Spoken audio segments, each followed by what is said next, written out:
ये जो महमूद गजनवी एक हीरो है मुसलमानों के लिए, एक सिंबल है डिफाइंस का। और आपके तो गजनवी मिसाइल, आपके गौरी मिसाइल हैं, आपके तो डीएनए में है महमूद गजनी। तेरे बाप को मत सिखा। रुको जरा, सबर करो। ये महमूद गजनवी तो है नहीं है, वो तो लूट मार करके वापस चला जाता था। हमारी तारीख में उसको हीरो पेंट किया जाता है, जो मैं नहीं मानता।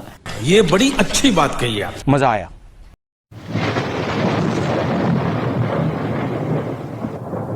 नमस्कार दोस्तों, क्या हाल है? होप करता हूँ कि आप ठीक होंगे और स्वागत करता हूँ आपका हिंदुस्तान डॉट में। दोस्तों, इंडिया वाले तो पहले दिन से मोहम्मद गजनवी को लुटेरा ही मानता था, लेकिन पाकिस्तानी गजनवी को अपना हीरो मानते थे और अपनी मिसाइल के नाम भी गजनवी के नाम पे रखा था। लेकिन अब पाकिस्तान के एक मिनिस्टर ने गजनवी को लुटेरा बता दिया है, तो पाकिस्तानी मीडिया में बहुत बड़ी बहस छिड़ गई है। तो दोस्तों, वीडियो में आगे देखते हैं पाकिस्तानी मीडिया के रिएक्शन। अगर आप नए हैं तो पहले चैनल को सब्सक्राइब कर लीजिए और वीडियो को अंत तक देखें। कि आया महमूद गजनवी कोई हीरो था या सिर्फ एक लुटेरा था। तो इससे पहले कि मैं आपको सोमनाथ के मंदिर पर होने वाले हमलों की डिटेल बताऊं और उसके पीछे मोटिवेशन क्या थी ये बताऊं, इससे पहले मैं आपको ये बताऊं कि मुल्तान में जो मैसेकर किए महमूद गजनवी ने, उसकी वजह क्या थी। इससे पहले मैं आपको ये बताऊं कि दरअसल उसकी हिंदुस्तान में आने की वजह क्या थी।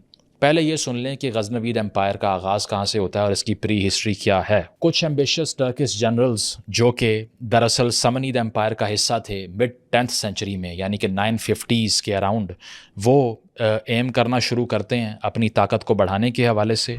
और गजनवी डायनेस्टी जो है वो अलुब्तकीन से उसका आगाज़ होता है, जो ख़ुद एक समनीद टर्किश जनरल था, खुरासान का गवर्नर जिसको लगाया गया था।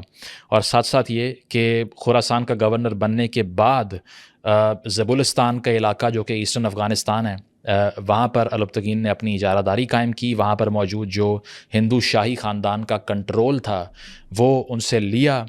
और इसके साथ साथ ये कि सेंट्रल और ईस्टर्न अफ़गानिस्तान का रीजन इसके बाद खुल गया, जो कि प्रेडोमिनेटली एक पेगन रीजन था, यानी कि जहाँ गैर मुस्लिम आबाद थे। ठीक है। अलुब्तकीन की मौत के बाद उसके सन इन लॉ सबुक्तकीन ने अपना रूल जो है वो आगे बढ़ाया और 977 में गजनवीद मिलिट्री के वो हेड बन गए और खुरासान में जो इंटरनल रिबेलियंस हो रहे थे उनको कंट्रोल किया दरअसल सबुक्तकीन ने। साथ साथ ये कि सबुक्तकीन की भी जो रूट्स थी वो टर्किश थी और किर्गिस्तान की रूट्स थी, यानी कि मेनली तो तुर्क लोग थे ये। और इसने गजनवी स्टेट की बुनियाद रखी और इसी का बेटा था जिसका नाम था सुल्तान महमूद गजनवी। सबुक्तकीन के दौर में राजा जयपाल जो कि हिंदू शाही डायनेस्टी से था, उसने गजना को अटैक करने की कोशिश की 986 में, जिसके जवाब में सबुक्तकीन ने बदला लिया हिंदू शाही से, उनको डिफ़ीट किया और काबुल रिवर का कंट्रोल हासिल कर लिया। अब ये सब कुछ महमूद गजनवी से पहले हो रहा है। ठीक है। और पेशावर तक जो तसल्लुत था वो कायम कर लिया सबुक्तकीन ने। और इस सारे अफेयर की कोई भी आइडियोलॉजिकल मोटिवेशन नहीं थी जो हमें बताई जाती है। हमसे झूठ ये बोला जाता है कि ये सब कुछ सिर्फ आइडियोलॉजी की बेस पे, फेथ की बेस पे, मज़हब की बेस पे हो रहा था। लेकिन मसला सिर्फ ये था कि हिंदुस्तान में घुसें कैसे, क्योंकि सबको मालूम था और आज भी है कि ये सोने की चिड़िया से कम नहीं था। 997 में सबुक्तकीन की डेथ होती है, जिसके बाद वो अपने आयर के तौर पर, यानी अपने जानशीन के तौर पर, जिसका नाम देकर जाता है कि ये गजनवीद एम्पायर के थ्रोन पे, मनसब पे बैठेगा, वो उसका छोटा बेटा इस्माइल होता है। माइंड यू कि महमूद गजनवी को नॉमिनेट नहीं किया जाता, लेकिन महमूद गजनवी इनकार कर देता है अपने बाप की इस विल से, और वो ये कहता है कि मैं ऐसा नहीं होने दूंगा, क्योंकि उसको तो ताकत चाहिए थी। इसीलिए जो हमें बताया नहीं जाता, हमें तो सिर्फ ये कहा जाता है कि हर कोई जो यहाँ पर बाहर से आके लोकल्स को मार के गया वो राइचियस था। ठीक है। तो वो अपने ही भाई के ख़िलाफ़ जंग का आगाज़ कर देता है, इस्माइल को हरा देता है और उसको उठा के गज़गान के किले में सारी ज़िंदगी के लिए उम्र कैद दे के, लाइफ इम्प्रिजनमेंट दे के बंद कर देता है। ठीक है।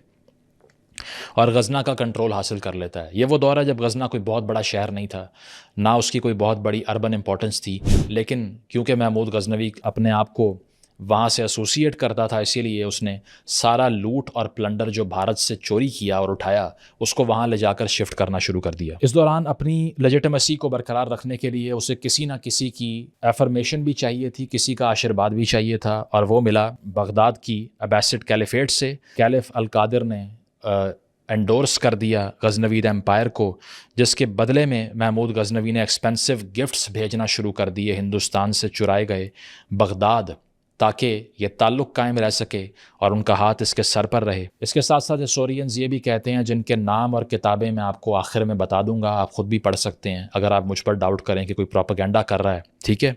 वो ये भी कहते हैं कि महमूद गज़नवी बज़ाते ख़ुद सेल्फ प्रोक्लेम्ड अपने आप को सुन्नी इस्लाम का डिफेंडर कहा करता था, और वो सिर्फ़ बारबेरिक या वो सिर्फ जुल्म गैर मुस्लिमों पर नहीं बल्कि गैर सुन्नी लोगों के ऊपर भी किया करता था।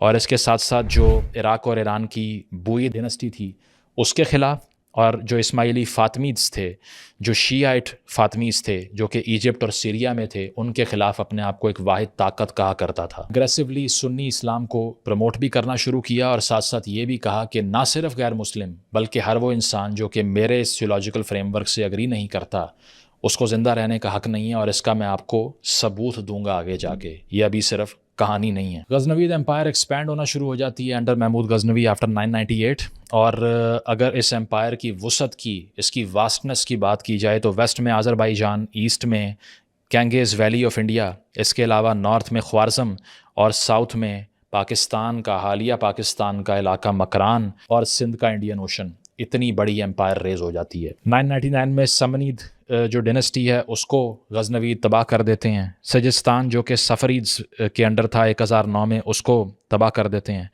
बलोच को मकरान में डिफ़ीट करते हैं। इसके अलावा ख्वारज़म हासिल कर लेते हैं खारकनीज से मुआहदा करने के बाद, और एक नई डायनेस्टी का जो मिलिट्री कैपिटल है वो गज़ना को बना लेते हैं। अब आ जाइए हिंदुस्तान की तरफ। जिस तरह मैंने पहले बताया कि हिंदू शाही जो डायनेस्टी थी उसके ख़िलाफ़ इससे पहले ही सबुक्तगीन के दौर में लड़ाई शुरू हो चुकी थी, क्योंकि मसला सिर्फ लैंड का रहा है। यही बात हमने मोहम्मद बिन कासिम वाली वीडियो में की थी कि हमें और आपको बेवकूफ़ बनाने के लिए ये बताया गया कि दरअसल इसकी वाहिद मोटिवेशन सिर्फ पार्टी थी। बिल्कुल ऐसा नहीं था। अच्छा, ठीक है।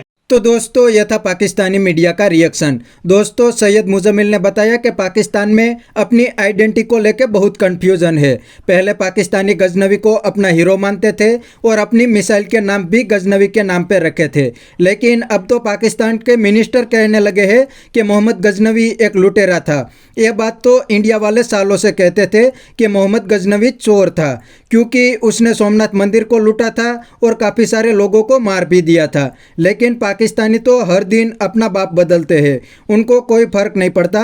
दोस्तों पाकिस्तानी इंडिया से इतनी नफरत करता है कि 2-3 बार पाकिस्तान ने अपनी आइडेंटिटी भी बदल ली, और अब पाकिस्तानी गजनवी को लुटेरा बता के कोई नया बाप ढूंढ रहा है।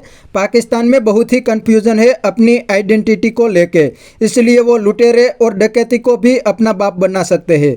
तो बस दोस्तों आज के वीडियो में इतना ही। यह था पाकिस्तानी मीडिया का रिएक्शन। अगर आपको यह वीडियो पसंद आया तो वीडियो को लाइक शेयर कर दीजिए और चैनल को सब्सक्राइब करना मत भूलिए। Thank you. मिलते हैं नेक्स्ट वीडियो में।